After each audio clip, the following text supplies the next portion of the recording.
Man, my boy, the things that happen in life. You go on vacation, dreaming of fishing, up in Alaska, and when you get back, guess what? My own daughter, my Jasmine, had sold my house to pay off her husband's gambling debts. She mocked me, called me a bum, me who gave them everything. But, as the old saying goes, every cloud has a silver lining, because that old house was guarding a secret they never imagined.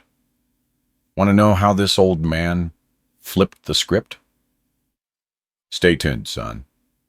Subscribe, and let us know where you're listening from so you don't miss this story, which is more twisted than a tangled fishing line. Coming home after a good vacation, my boy, is always a relief. You come back with a tired body, sure, but your soul is full of stories. I was coming back from Alaska, from a fishing trip I had promised myself since I retired. The ocean, the sun, the smell of salt. I thought life was smiling at me. But you know the saying, don't count your chickens before they hatch, because sometimes happiness is as fragile as glass.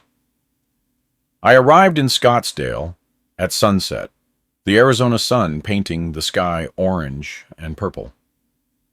The Uber dropped me off in front of my house, my sanctuary, for 15 years. I had my suitcases, a goofy smile on my face, and a happy heart. I got out, paid the driver, and headed for the door. I put the key in the lock, but something didn't feel right. I forced it a little, and snap, the key broke off in my hand.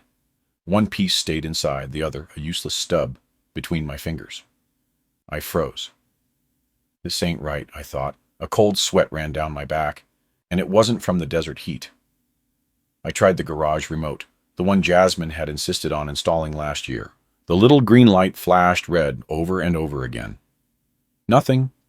Not even the smart doorbell with its camera recognized me. The small blue light just ignored me. I started to feel a knot in my throat. Suddenly, the door cracked open with a squeak it never had before. A man stood in my doorway. He was younger than me, maybe in his mid-50s, wearing a local baseball team jersey I didn't recognize. Behind him, I could see the entryway. But the walls were no longer the warm cream color I'd chosen with such care. Now they were a sage green that felt alien to me. "Can I help you?" he asked, his voice unfamiliar. I stood there, speechless for a moment. My head couldn't process it. I looked at the house number, 2847. The correct number. The correct street. "This is my house," I said, the words catching in my throat. "I'm Robert Hayes. I live here." The man's expression shifted from suspicion to discomfort, as if he had stumbled upon a secret that wasn't his. "Sir, I think you've made a mistake. We purchased this house 3 weeks ago. I'm Stanley Kincaid." My knees, my boy, suddenly buckled. I had to grab my own door frame, what used to be my door frame, to keep from falling. 3 weeks. 3 weeks ago, I was on a small boat in Alaska, watching whales breach in the distance. 3 weeks ago, I was fulfilling a retired man's dream, the fishing trip I had yearned for. "That's impossible," I exclaimed. My voice sounded thin, as if someone else were speaking for me. "I'm the owner of this house. I've had it since 2010. How can there be a Stanley Kincaid in my house?" Stanley pulled out his phone. "Evelyn," he shouted over his shoulder, "I think we should call the police." "No, wait," I stammered, fumbling for my own phone. My fingers were clumsy. "This is a mistake. My daughter, Jasmine. She was supposed to be looking after the place." I dialed Jasmine's number. It rang once, twice, 3 times. Stanley remained in the doorway, not threatening, but not moving. His wife, Evelyn, appeared behind him, phone already to her ear. I could hear her giving my address to someone. Dad? Jasmine's voice sounded strange, tense. You're back? There are strangers in the house, I told her, the words rushing out, desperate and confused. Jazz, what's going on? Why are people in the house? Silence. Then a sigh. That particular sigh she had perfected in her teens. The one that meant I was being difficult. Dad, stop the drama. I sold it. The world, my boy, turned upside down. I literally had to sit down on my own front step. Or what used to be my front step. Stanley Kincaid took a step back, maybe worried I was about to have a heart attack. And I felt like I might at any moment. What? What did you do? I sold the house. Marcus needed the money for his debts. We had that power of attorney, remember, from when you had your gallbladder surgery? I could hear Marcus in the background laughing. My son-in-law was laughing while my daughter explained how she had sold my home. Jasmine, you can't just sell someone's house. That's not what a power of attorney is for. That's not... It's done, Dad. Find a hotel. We need to talk. And she hung up. My daughter hung up on me while I sat on a stranger's step, my step, with my broken key still clutched in my hand. The police arrived in minutes. 2 officers. Young, so young they could have been my grandchildren. They were professional, even sympathetic, but the documentation Stanley Kincaid showed them was clear. Sale completed 3 weeks ago. New deed recorded with the county recorder's office. Everything legal and in order, at least on paper. Sir, the younger officer said, her hand gentle on my elbow, if you don't leave voluntarily, I'll have to escort you. I slowly got to my feet, my body moving on autopilot.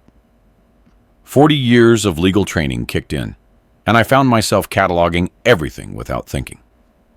The date of the sale documents, the signature that looked like mine but couldn't be, the notary's seal.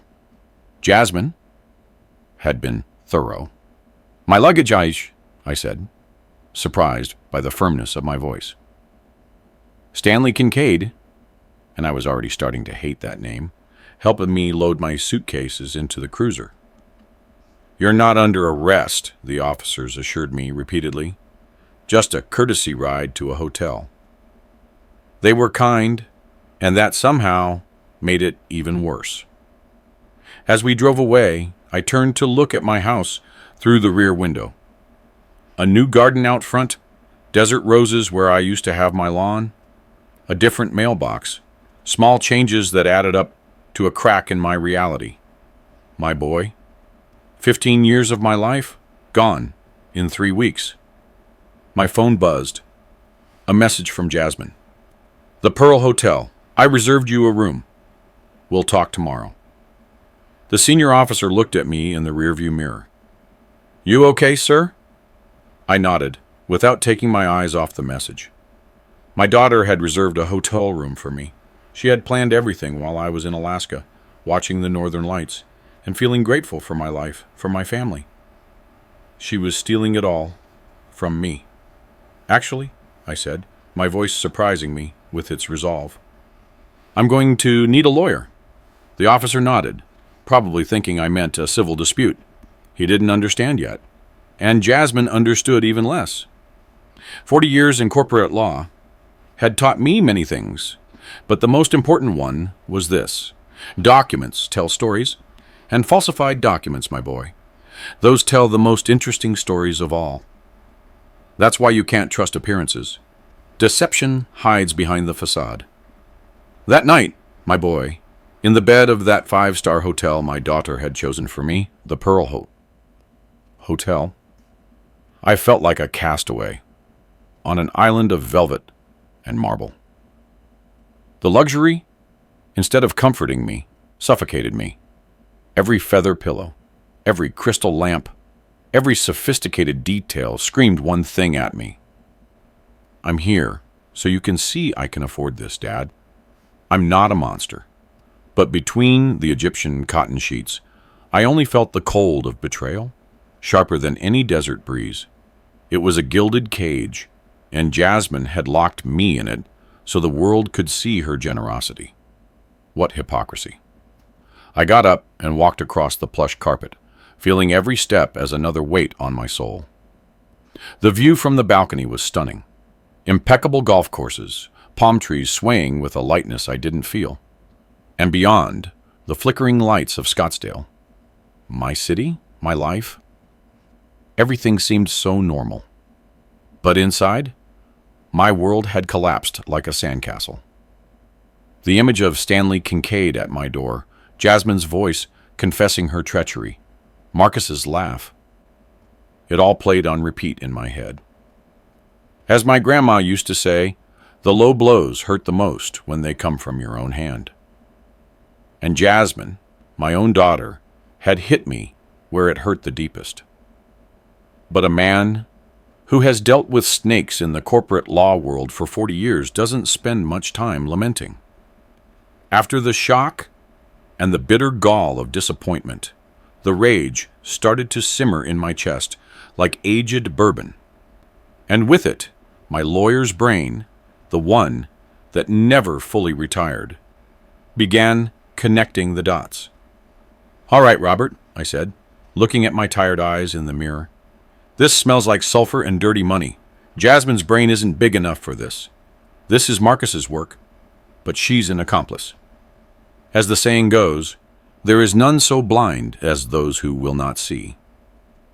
And I, my boy, had already ripped the blindfold from my eyes. The pain turned into a cold, calculated determination. I was no longer the betrayed father. I was the lawyer who had dismantled corporate empires and exposed the corruption of the biggest players. Jasmine had woken the sleeping lion. Thank God, I have my habits, and technology has become an ally, even for us old-timers.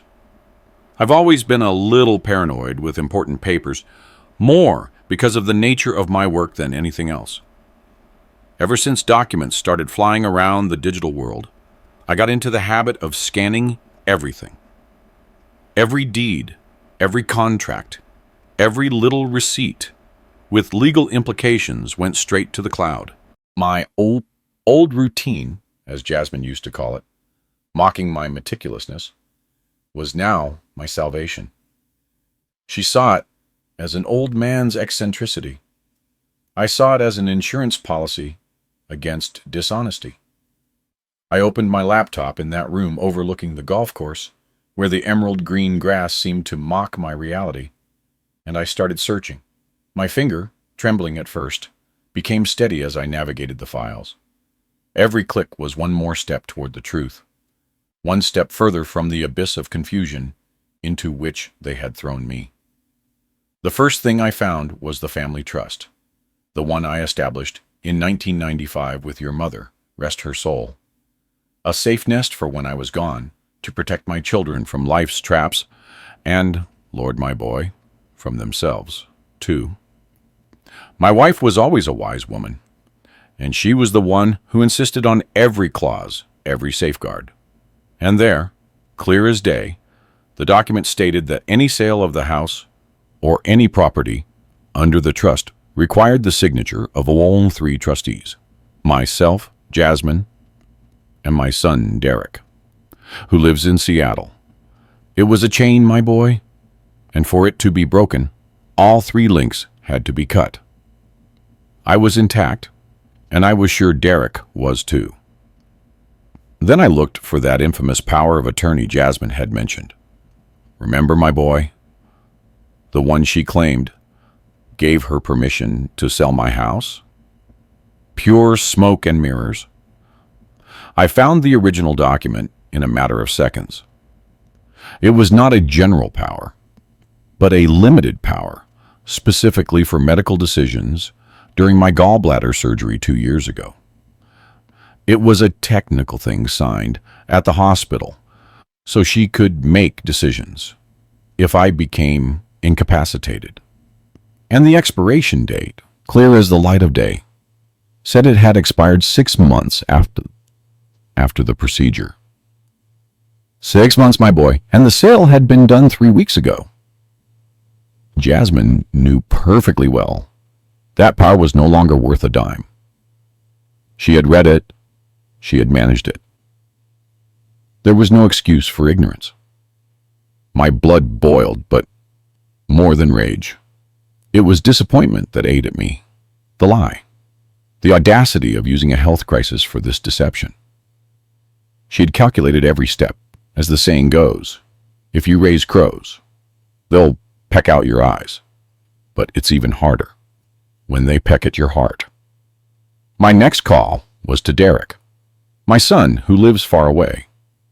He's a good boy, always more serious and centered than Jasmine, but with a heart of gold. The time didn't matter. I woke him up without a thought. It was 4 a.m. in Seattle, but the emergency was palpable. Dad, what's wrong? Jasmine just called me. She says you're having an episode, that you're confused. That episode, my boy, was her way of describing the truth, the raw reality of the betrayal. Derek, I said, my voice harder than I wanted, like cold steel. Your sister sold my house while I was in Alaska. Silence. A heavy silence on the other end of the line, interrupted only by the faint sound of his breathing. Then, Derek's voice, incredulous and filled with rising anger. She did what? The way he said it, my boy, broke my heart a little. It wasn't just my house. It was his childhood home, the place where he grew up, where his mother had lived and loved. She forged my signature, Derek, and yours too, I bet, because the trust required all 3 of us to approve any sale.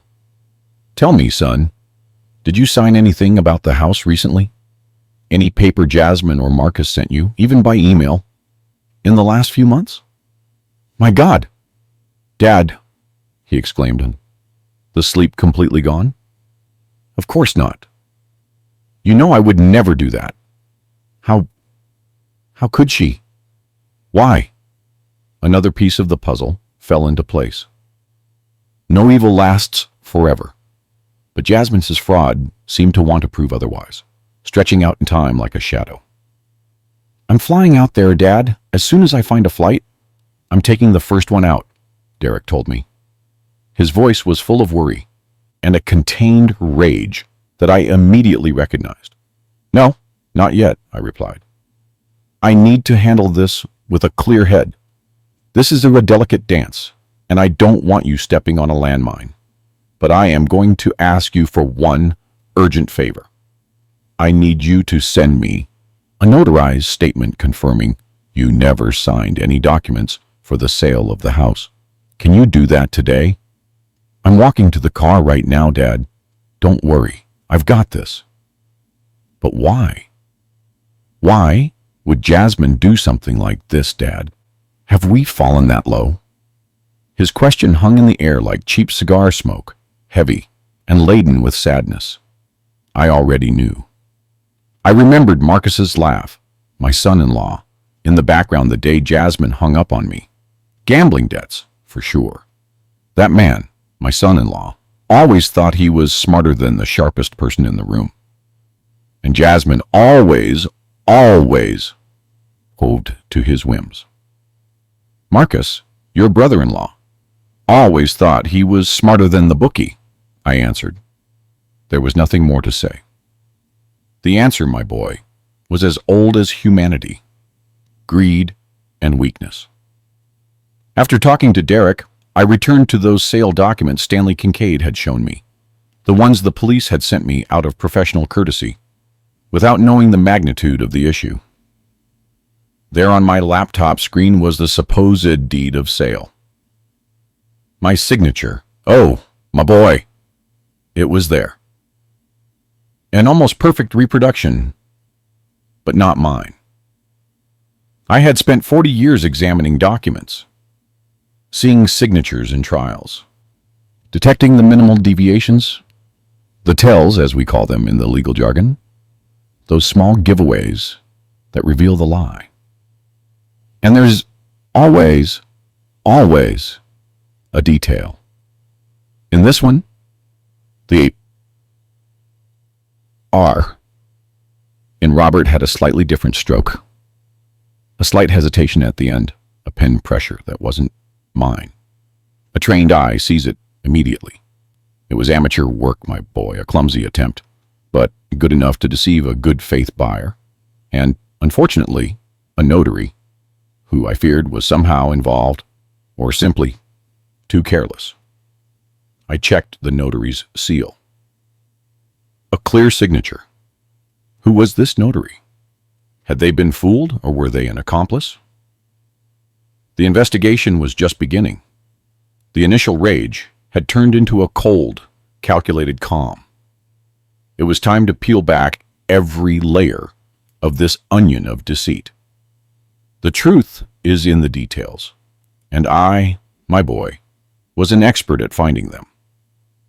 I stayed in that hotel room wearing yesterday's travel clothes, with the smell of the Alaskan sea still clinging to my suitcase, and I made a decision that went beyond the law, one that touched the soul. I could call the police right now, report the forgery and the fraud. It would be a simple case of theft, maybe a little jail time for Jasmine and Marcus, a fine, a blot on their record. But no, Jasmine had stolen much more than a house. She had stolen my trust, the security you believe you have in your own family, the faith you place in your children. She had shattered the sanctuary I built with your mother, the future we planned for them, the legacy. She had trampled on my memory and her mother's. I wanted her to understand what it felt like to lose everything. I wanted her to taste her own medicine, to feel the same betrayal that was burning my soul. This wasn't just about recovering my property, my boy. This was about restoring something deeper: dignity, respect, and moral justice. As my grandma used to say, he who lives by the sword dies by the sword. And Jasmine had drawn a sword. This wasn't just a legal fight. It was a matter of honor, of justice, of healing a deep wound that my own blood had opened.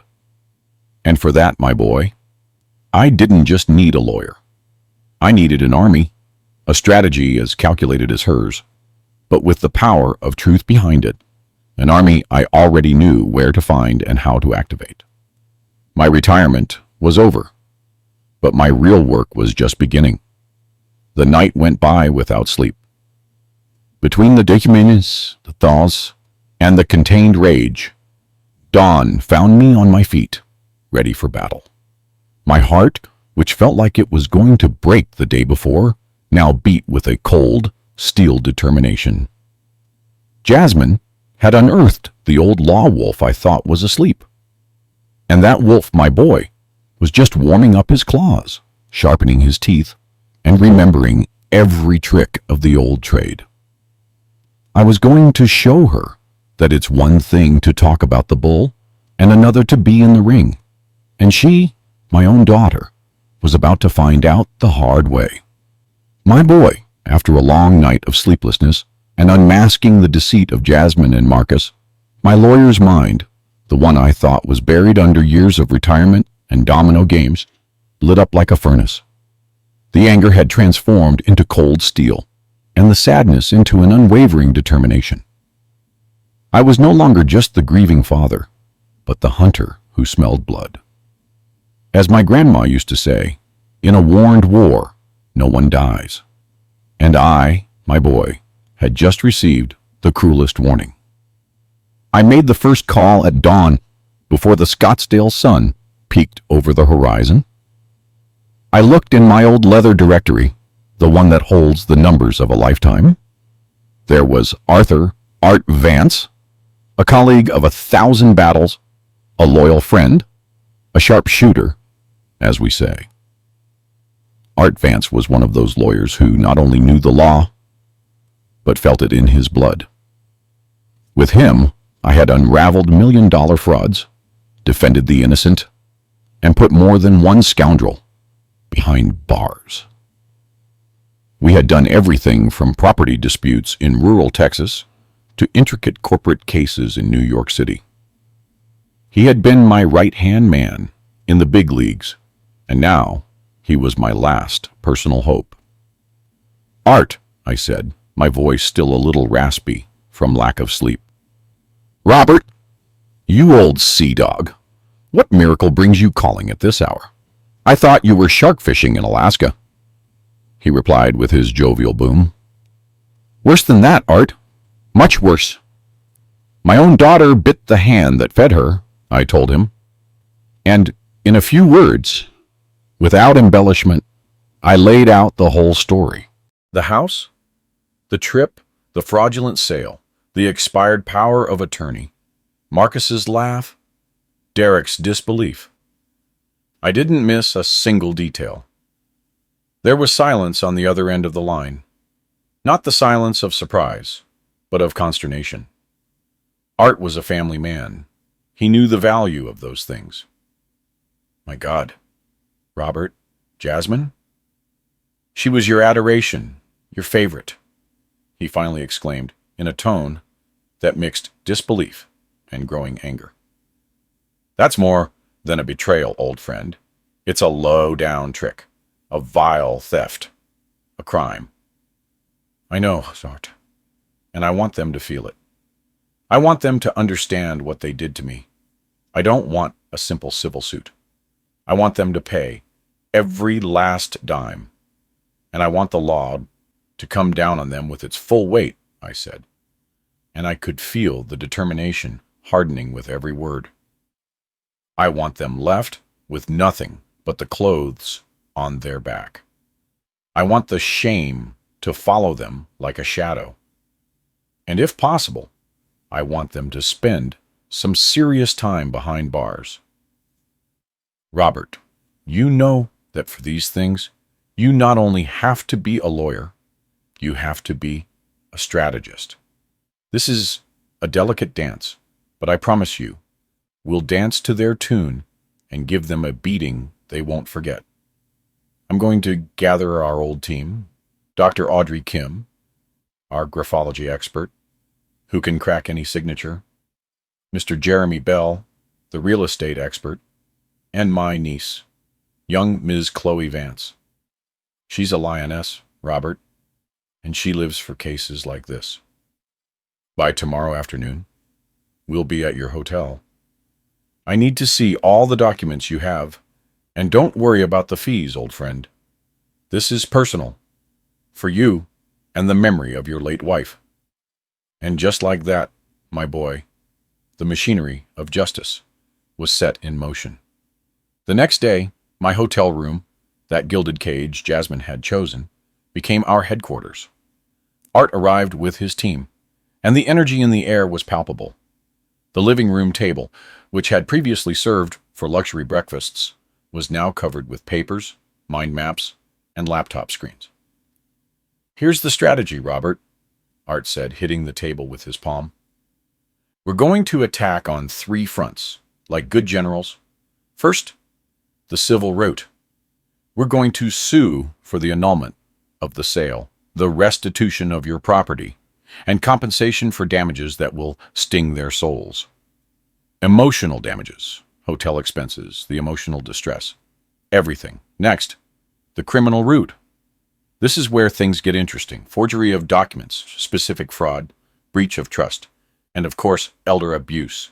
That last one in Arizona is a serious felony with severe penalties. And if we find evidence they planned something worse, things are going to get red hot." That last comment, my boy, reminded me of Marcus's laugh, and a chill ran down my spine. There's more, Art, I thought, much more than I haven't told you yet. And finally, he continued, his voice dropping to a more serious tone, the federal route. If we find evidence of money laundering, tax evasion, or if there were fund movements across state lines, the FBI and the IRS step in, and they don't mess around. But we'll look at that later. For now, the urgent thing is to freeze their assets and reverse this sale. Dr. Audrey Kim, a small woman but with the eyes of a hawk, went to work on the documents. She took out her glasses, her magnifying glass, and a device that looked like it was out of a science fiction movie. She examined every stroke of my supposed signature on the deed of sale, the one Stanley Kincaid had shown the police. "Here, Mr. Hayes," she said, pointing to a spot with a laser pointer. "The pressure of the pen is inconsistent. Your authentic signature, which I have from your birth certificate and ID, has heavy pressure and a more fluid stroke. There are doubts here. It's a forgery, but done with some care to deceive an untrained eye. But my team will find the irrefutable proof. And your son, Derek's signature? Don't even get me started. That one is even clumsier. There was no doubt, my boy.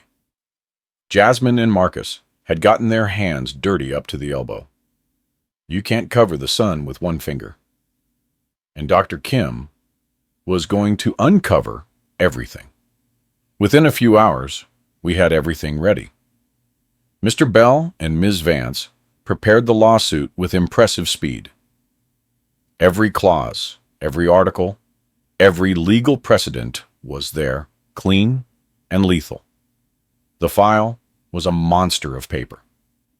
But every page was another nail in the coffin of Jasmine and Marcus.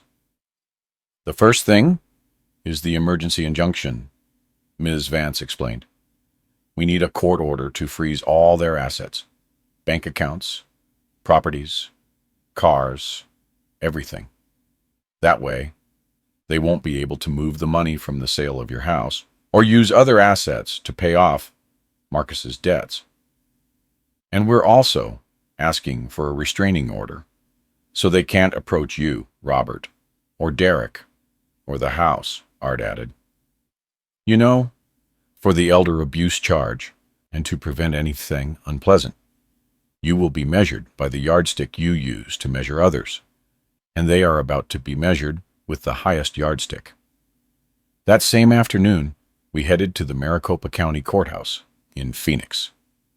Art, with his imposing presence and reputation, managed to get Judge Stone, an old acquaintance of ours, to receive us immediately. We presented the file, Dr. Kim's testimony, Derek's notarized declaration.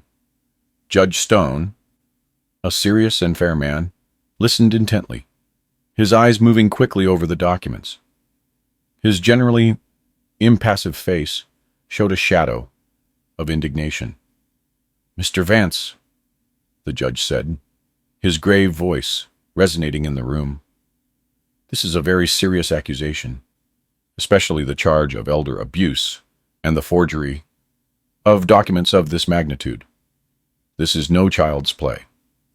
"Your Honor," Art replied firmly, "my client is an honorable man, a former attorney with an unblemished career.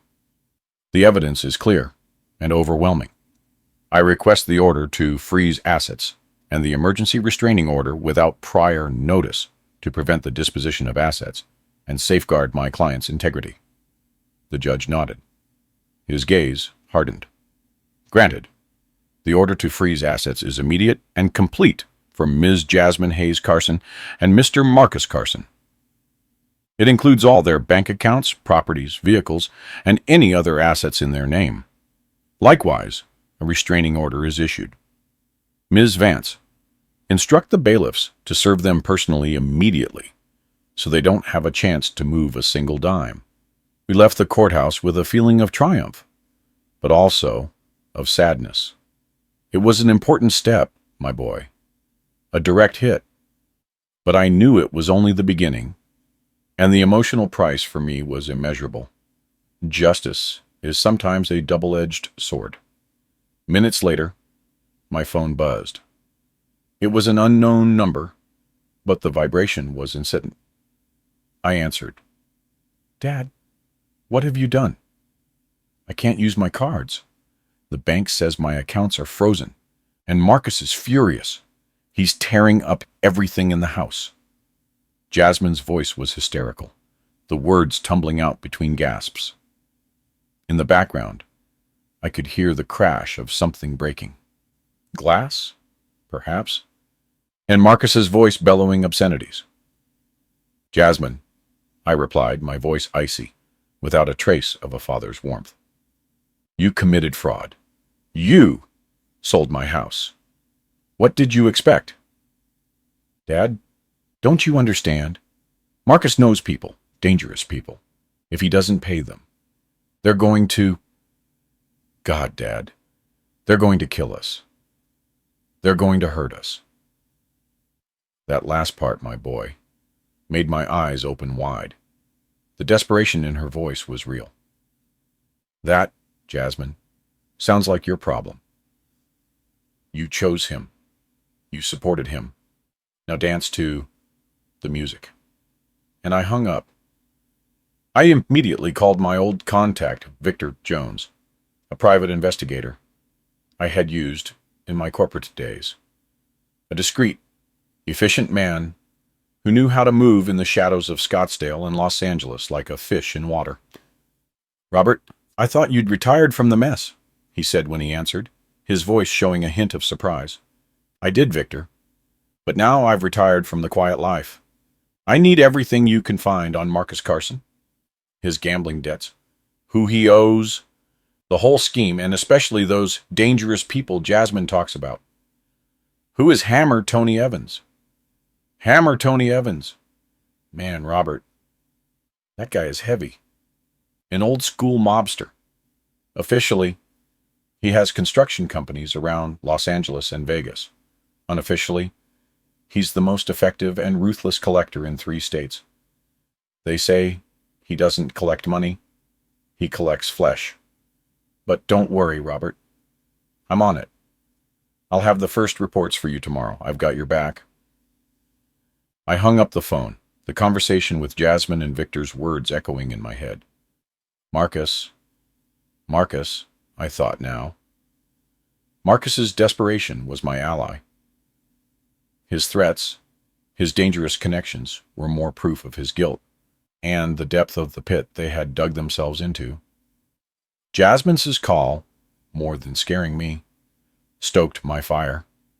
She had summoned the darkness, and now that darkness was pursuing her. The idea that she might have planned my death, that idea chilled my blood, but it also gave me the clarity that this fight was not just for the house, it was for my life and for the truth. As the saying goes, he who perseveres achieves, and I, my boy, was going to persevere until the end. I wasn't going to give them any quarter. Jasmine and Marcus were about to discover that not all that glitters is gold, and their house of cards, built on lies and betrayals, was going to come down with a crash. Justice, though slow, was already dancing at their door. My boy, after a long night where anger and sadness curdled in my soul like spoiled milk, dawn found me on my feet, ready for battle. The time had come to confront Jasmine and Marcus on their own turf, in their castle of lies out in Bel Air. As my grandma used to say, it's one thing to talk about the bull, and another to be in the ring. And I, my boy, was going to enter that ring with my sword drawn. My rental car, a modest sedan that had carried me across the Arizona roads, looked like a lost sparrow among the luxury cars parked in their Bel Air neighborhood. From Scottsdale to Bel Air, the road felt longer than a month of Sundays. Every mile was another twist to my patience, every landscape a reminder of what I had lost. She, my daughter, lived in a house twice the size of the one she had stolen from me, a monument to waste and unrestrained ambition. Marcus's real estate business, the one that was supposedly booming, now looked like a sandcastle to me. It was 10 in the morning when I arrived. Marcus was the one who opened the door, wearing a silk robe with a steaming cup of coffee in his hand. He didn't look surprised to see me, as if he expected me. "Robert," he said, not even bothering to call me dad or father-in-law, a disrespect that cut me to the bone. Jasmine is in the kitchen.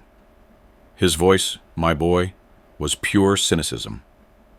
Their house smelled of new money, of prefabricated success, scented candles that cost more than a month's groceries, fresh flowers in every vase. A whole display to impress, to shout to the world that they were rich and successful.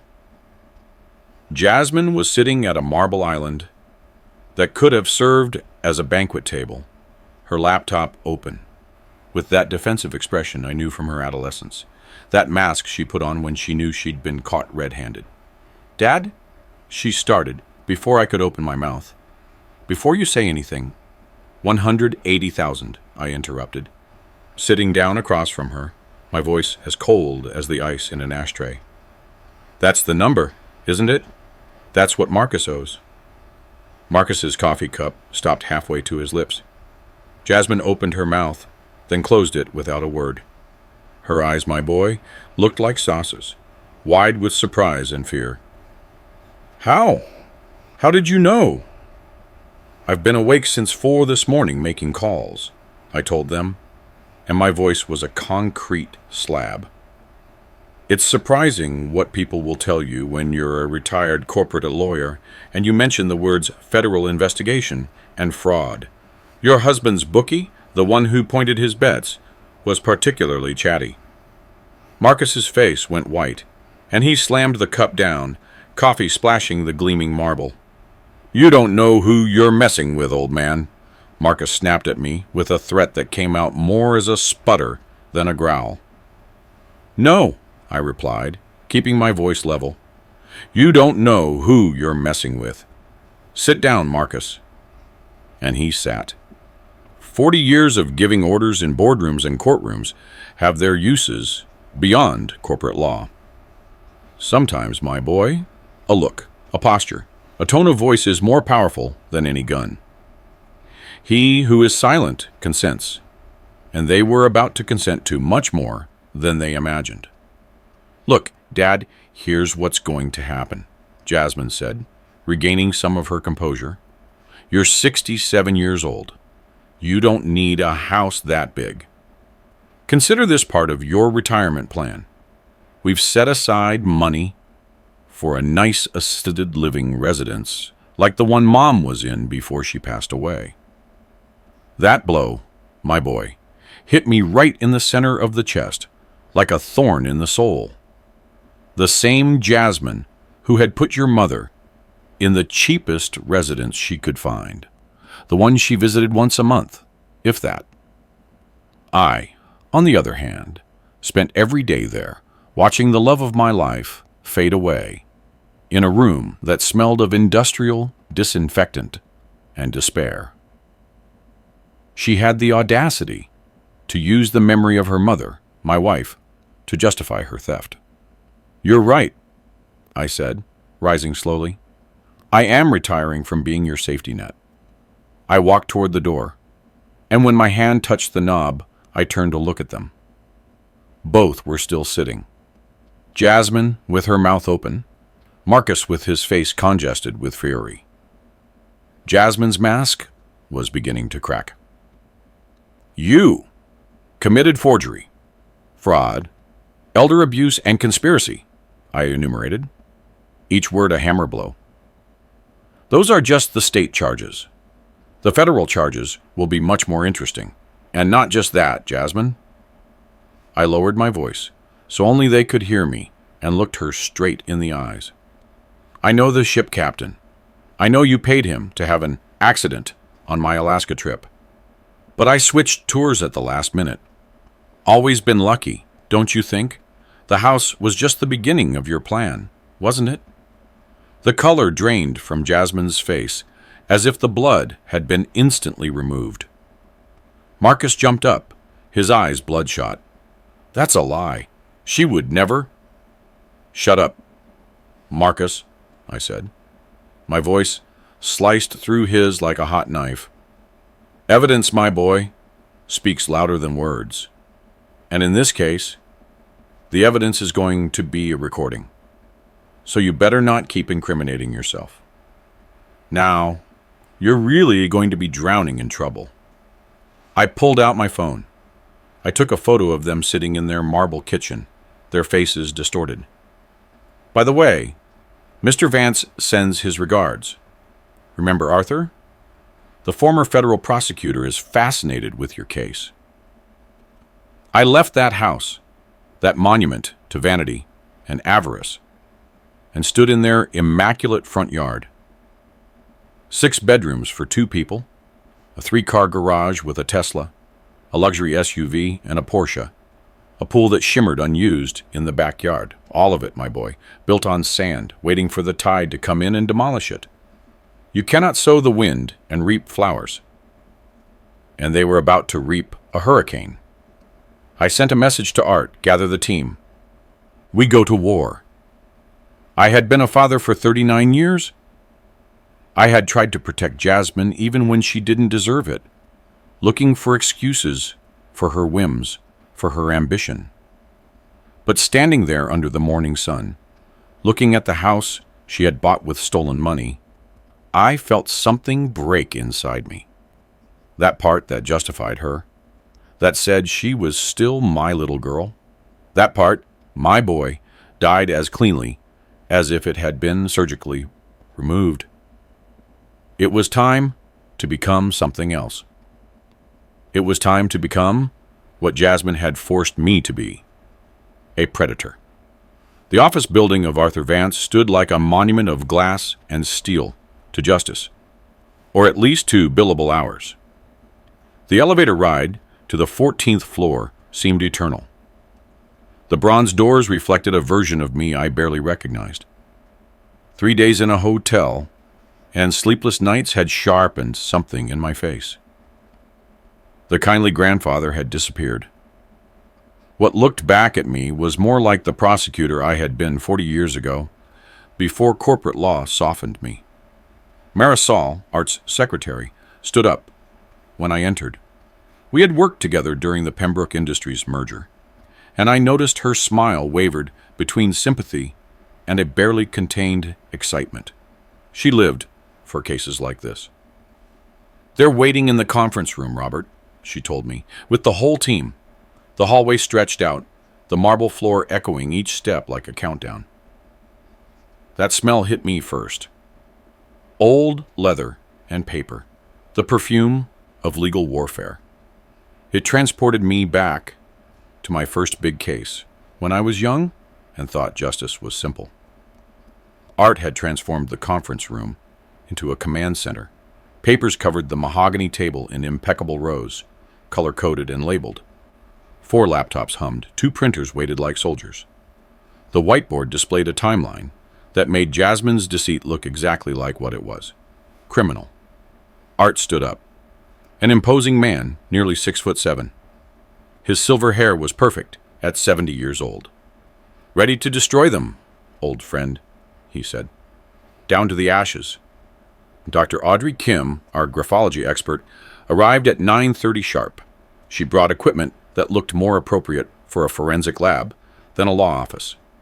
She spread Jasmine's forged documents on the table and then pulled out a magnification device that I swear could see atoms.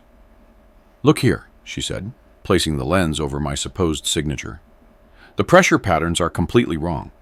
Your authentic signature shows a consistent rightward slant with heavy downstrokes. This, she tapped the forgery, was written by a natural left-hander, compensating with the right hand. My blood ran cold. Jasmine was left-handed. She had been since childhood, after she broke her right arm falling off her bike. The ink aging is even more damning, Dr. Kim continued, pulling out another device. This document claims to be from February 20th, but the ink chemistry shows it is less than 4 weeks old. Maybe 3. Art was taking notes in his legal pad. The only sound was the scratching of his pen. Then he looked up. This is textbook fraud, Robert. Prosecutable, winnable, devastating. The timeline on the whiteboard told the story better than any closing argument. February 20th. Jasmine claimed I had signed the sale documents. February 20th. Her Instagram showed her at the Bellagio Casino in Las Vegas with a glass of champagne held high. February 21st. Another post by the pool. On February 22nd, still in Vegas. Meanwhile, I had been in Scottsdale all that week with medical appointments every day, all documented. There's more, Art said. He pulled out another file. The notary who authenticated these documents, Miss Beverly Stone. Guess who she works for? Sarah Thompson, the real estate agent who handled the sale. Jasmine's college roommate, together from the start. The pieces locked into place like gears. This wasn't an impulse or desperation, my boy.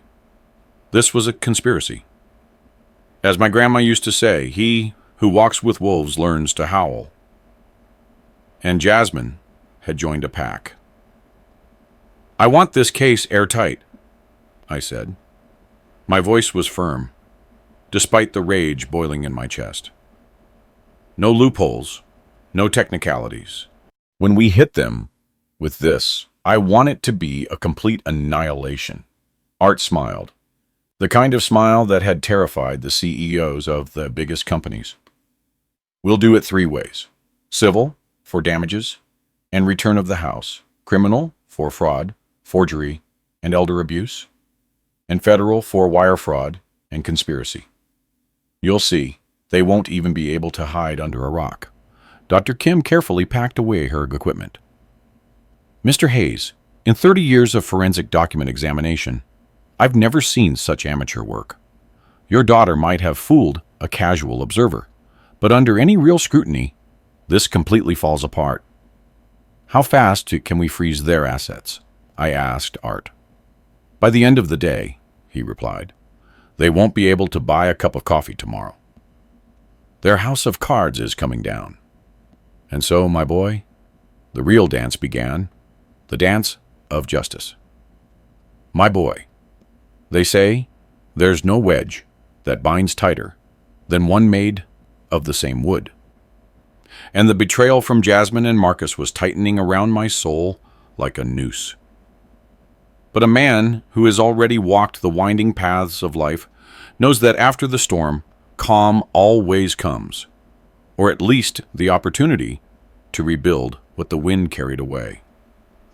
And in this case, my boy, justice was just beginning its dance. The judge had issued the freeze order, and now the game was different. 4 days after Art delivered the papers to the bailiff, a noise in the hotel parking lot woke me up, with a start at 3 a.m. It wasn't knocking on my door, but banging on the hallway walls like a caged animal. Something told me to record, not to trust. I activated the recording app on my phone. I opened the door. Marcus looked like he had aged 5 years in 3 days. Bloodshot eyes, stubble beard, wrinkled clothes. The smell of stale tequila hit me. You're killing us, old man, he mumbled, shoving past me into the room. I tried to stay calm. Marcus, you're drunk. Get out before I call security. Security? He laughed, the ugly hollow sound. You think security matters? You know who Hammer Tony Evans is? You already knew, didn't you? You know we sold your house to pay my debts. $180,000 past due last month. But you already knew that, didn't you? Marcus moved closer. His breath was toxic. Accidents happen, Robert, especially to old men. Weak hearts, silly falls, sometimes disappearing altogether, even in nice hotels. Is that a threat, Marcus? His gaze, my boy, was pure hatred. It's a promise. Drop the charges, unfreeze the accounts, or you'll wish Jasmine had put you in the same dumpster as your wife. Bang! There, my boy. It was like a lightning bolt hit me. The rage that consumed me was volcanic, but I stayed still, motionless. The recording was everything. Get out, I yelled, and he left, but not before kicking over a lamp. Hotel security arrived within minutes. Marcus had vanished, but everything was documented. Every cloud has a silver lining. And Marcus had just given me one of the most important pieces of evidence. The next day, Victor Jones, my investigator, met me at an overlook in the McDowell Sonoran Preserve.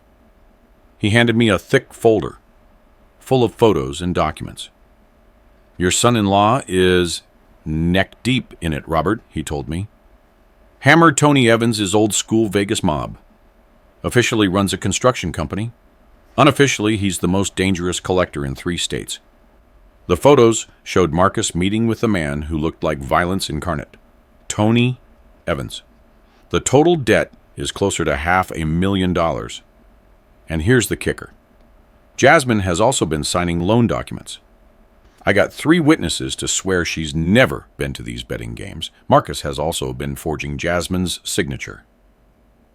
The irony, my boy, was almost poetic. The forger was now being forged.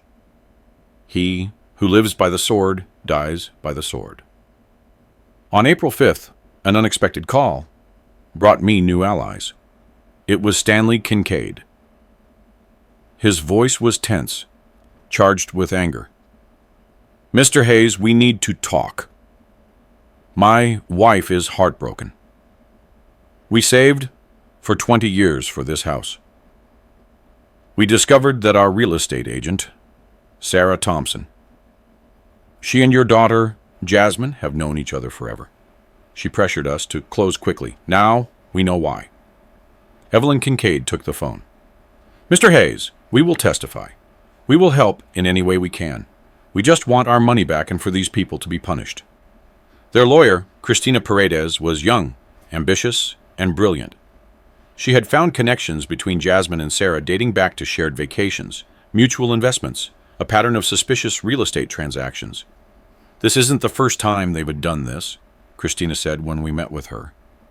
"I found 3 other properties with questionable sale patterns, all from elderly owners, all quick sales below market value.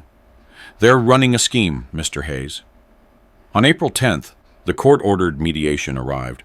The mediator was a retired judge, Judge Harold Finch, who had seen it all. Jasmine arrived in a designer suit, a choice that screamed denial or defiance.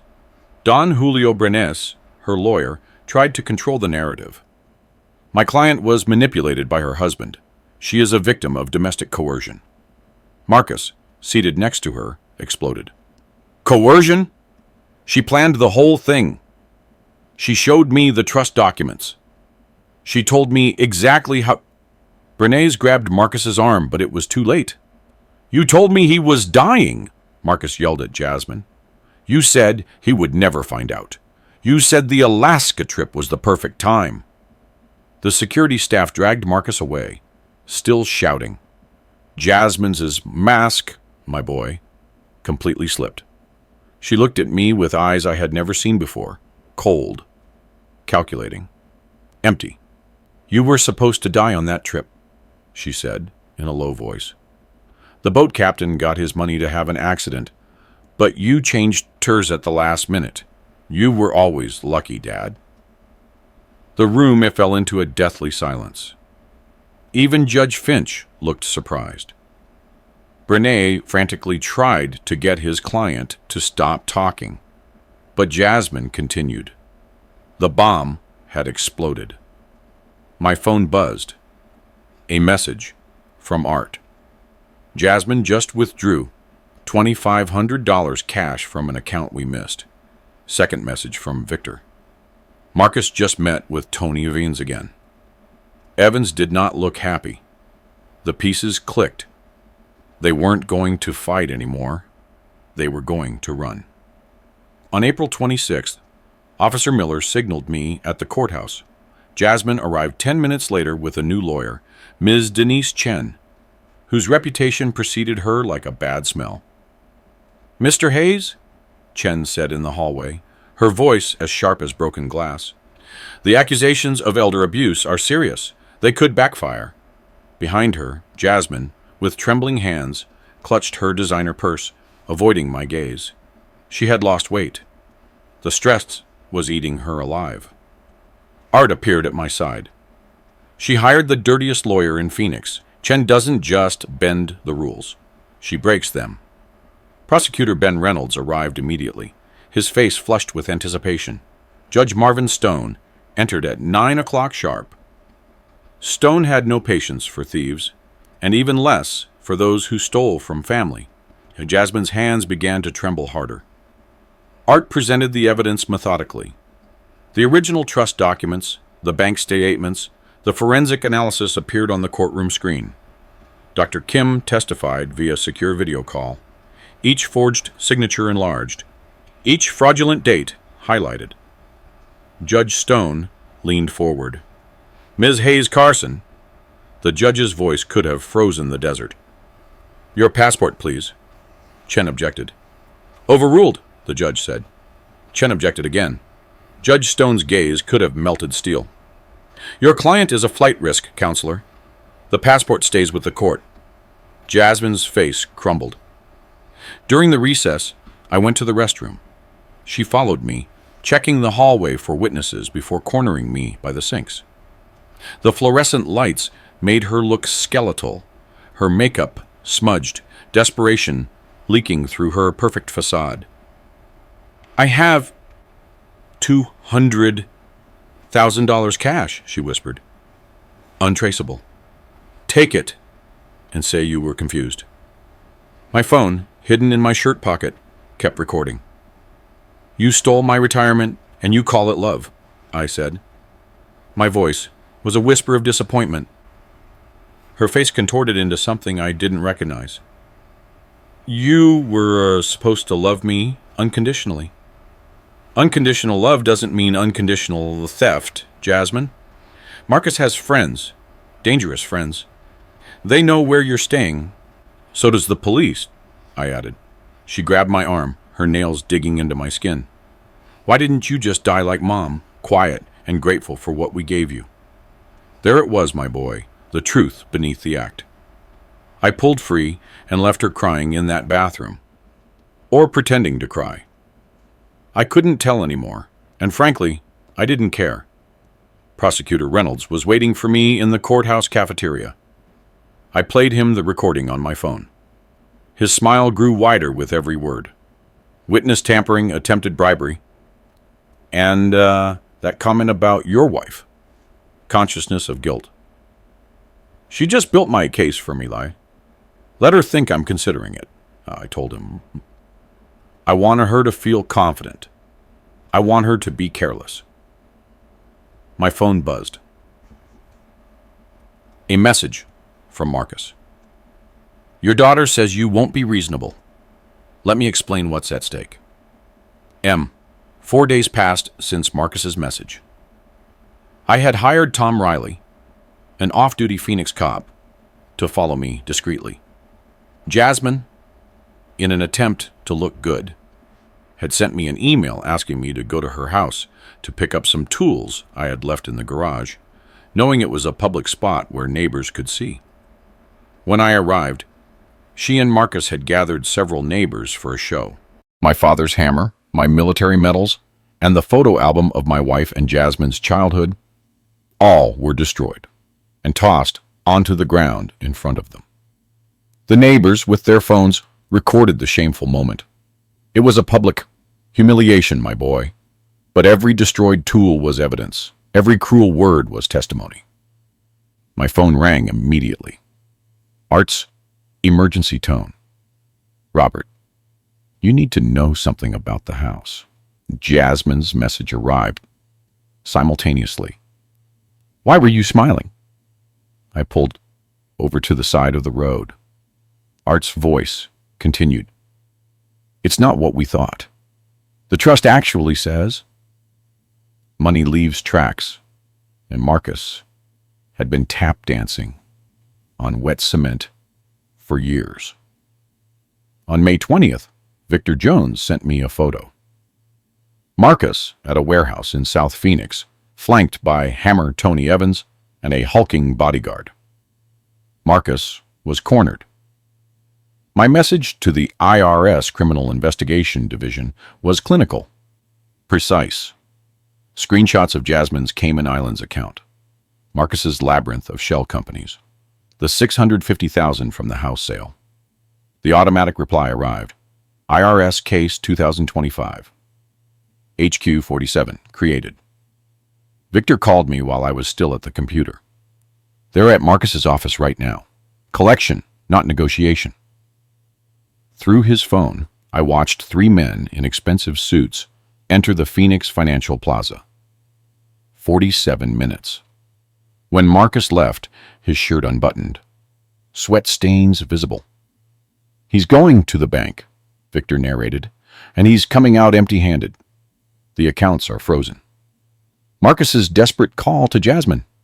Jazz, they came to my office. The bank won't give me anything. Your dad has destroyed us.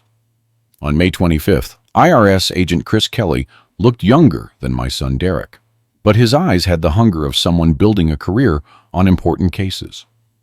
We met at the Federal Building downtown. Mr. Hayes, your garage cleanup was quite productive, Kelly said, spreading Jasmine's financial documents. We've frozen 14 accounts so far. There's a property in Palm Beach, Florida, that we didn't know about. Your daughter mentioned that. She hadn't. Another secret, another betrayal. On May 31st, Jasmine called, hysterical. The Cayman account is empty. $300,000 disappeared. Marcus's voice, distant but clear. It's not what you think. The sound of a slap. The phone dropping. You stole from me while I was stealing from you, liar. You've been robbing me this whole time. The line went dead. I felt only cold satisfaction. The criminals were devouring each other. My phone rang again. Marcus, babbling and desperate. Your daughter doesn't know everything about the trust, about your wife. Meet me. Sounds of a struggle, something breaking. Jasmine's voice. Don't you dare contact my father. This is your mess, not his. The sound of Marcus hitting something hard. Then nothing. 5 days passed before I saw them again. On June 10th, the courthouse looked different, surrounded by news vans. Daughter cheats, dying father. Read the local news ticker. Jasmine arrived in a borrowed suit that didn't fit. Marcus was absent. A warrant would be issued for his arrest. She looked smaller, older, as if sorrow were consuming her from within. When our eyes met, hers held a question she didn't have the courage to express. Art had saved the revelation for the moment of maximum impact. Your Honor, he said, rising theatrically, the defense has operated under a fundamental error. Allow me to present the original documents of the Hayes Family Trust, established in 1995. The projector showed papers I had kept hidden for 20 years. Jasmine leaned forward. The Hayes Family Trust is not just the house, Art continued. It encompasses 14 properties, several investment accounts, bonds, and commercial holdings. Current valuation, approximately $15 million.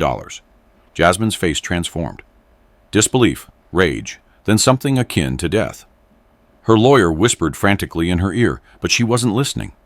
Judge Stone's voice could have frozen the desert. Ms. Hayes Carson, you attempted to steal a single asset from a trust valued in the millions. I didn't. He never... Jasmine's voice cracked. Finally, I stood up, surprising everyone. Your Honor, may I address my daughter? The judge nodded. The trust was your inheritance protection, Jasmine. Your mother and I set it up when you were 16, after seeing her parents lose everything to a con man. Every maid guard, every complexity. It was all to ensure you and Derek a secure future. If you had waited 15 months until your 40th birthday, you could have accessed your share freely. If you had just asked me, I would have helped with Marcus's debts. But you never told me because your mother made me promise. She knew you had married Marcus for the wrong reasons. She saw his nature before anyone else. She said if he knew about the money, he would find a way to take it. She was right. Prosecutor Reynolds stood up. The state charges Jasmine Hayes Carson with elder abuse, forgery, fraud, conspiracy to commit fraud, and attempted murder for hire. That last charge was new. Kelly had been busy. Your Honor, please, Jasmine's lawyer pleaded. My client needs time to arrange. Denied. Given the attempted flight with $2,500 cash and the expired passport found in her possession, Ms. Hayes Carson is placed into custody immediately. The bailiff approached with the handcuffs. In that moment, Jasmine looked exactly like the 5-year-old girl who had stolen cookies and blamed the dog, trapped, cornered, unable to comprehend the consequences. "But I'm your daughter," she said as the metal clicked around her wrists.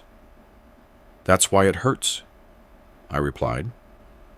They led her past the cameras, past the microphones, past the life she had built on lies. Her designer heels, the last pair she had left, echoed against the marble as a countdown to the end.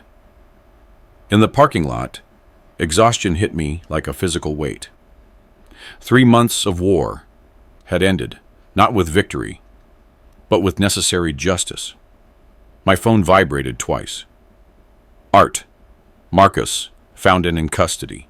He's talking, trading info for reduced charges. The second message was from an unknown number. A photo loaded slowly. My old house. The evening sun painted it gold. The Kincaids were on the porch, waving, smiling like people who had won the lottery. The caption read, "Mr. Hayes, we'd like to talk about the title insurance companies.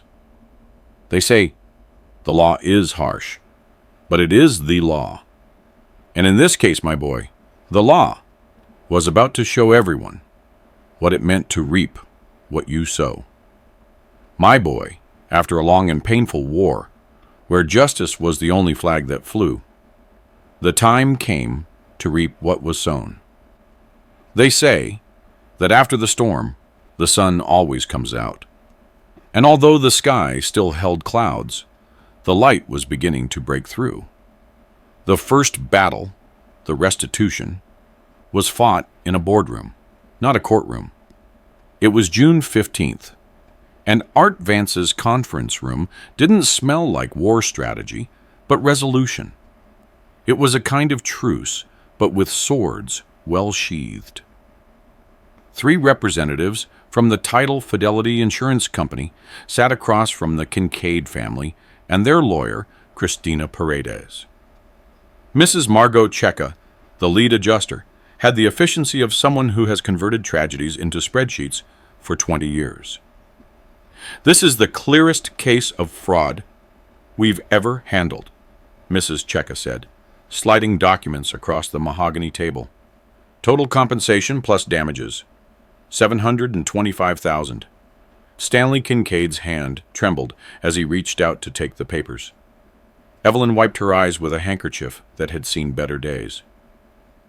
They weren't crying for the money, my boy. They were crying for vindication, for the end of months of uncertainty, for peace. "We just wanted our retirement home," Evelyn whispered. Margot Checa's expression softened barely. "You'll have it. We will recover our costs from the perpetrators through subrogation. Ms. Jasmine Hayes Carson and Mr. Marcus Carson will be paying us for decades."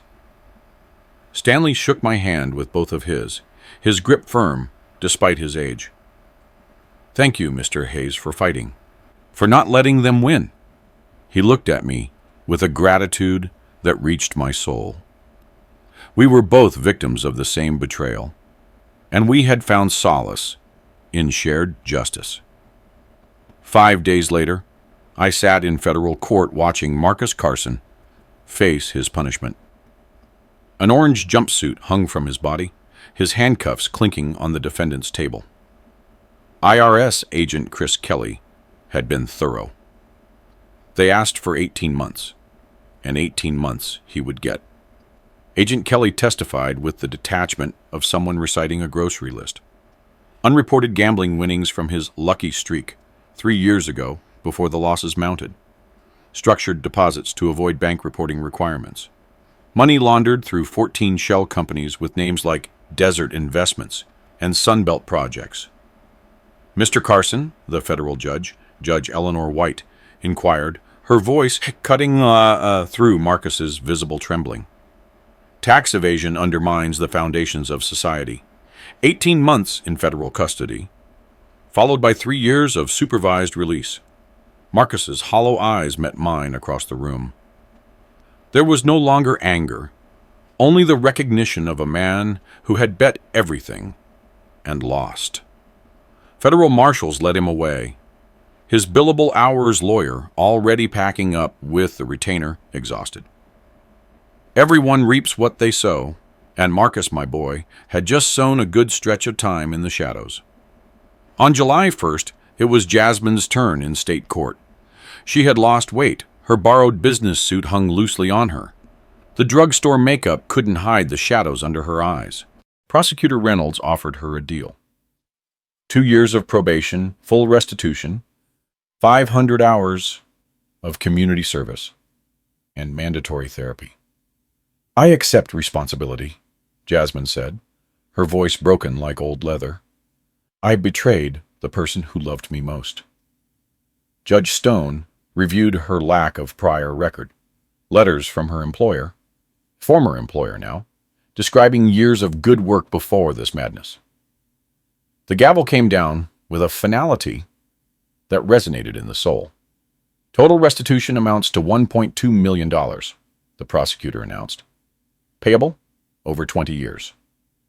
Jasmine left in civilian clothes, yes, but a prisoner to a debt that would follow her well past her retirement age. There was no jail cell, but there was no freedom either. No debt goes unpaid, and no term goes unserved. And Jasmine, my boy, had a 20-year term. The auction was on July 15th. I didn't attend, but Art sent me photos. Jasmine's house in Bel Air, the monument to her pretense, sold for barely enough to cover the mortgage. The Porsche, the luxury SUV, the designer furniture, it all went to the highest bidder. An entire life liquidated in 90 minutes. Opening bid for lot 47, luxury bedroom set, the auctioneer's voice boomed in the video Art sent me. Everything they had built on stolen foundations crumbled into the hands of strangers. That afternoon, my hotel phone rang, the practiced voice of the receptionist. Mr. Hayes, you have a visitor in the lobby. The elevator ride down felt longer than 14 floors. Who would visit me now? The media had moved on to fresher tragedies. The lawyers were paid and gone. Jasmine was by the lobby fountain, holding an envelope with trembling hands. It wasn't the Jasmine who had stolen my house. It wasn't the Jasmine who had planned my death. This was someone else. Her cheeks were hollow. She was dressed in grocery store clothes, hunched as if expecting a blow. "Dad," she began, her voice barely audible over the splashing of the fountain. "I need to tell you the truth about Mom's passing." The words hung between us like charged particles. I led her to the lobby seating area, away from the curious glances of the receptionist. She sat on the edge of a chair, the envelope clutched like a life preserver. "Marcus started manipulating me during Mom's last few months," she said, her eyes fixed on her worn sneakers. "He already knew about the trust.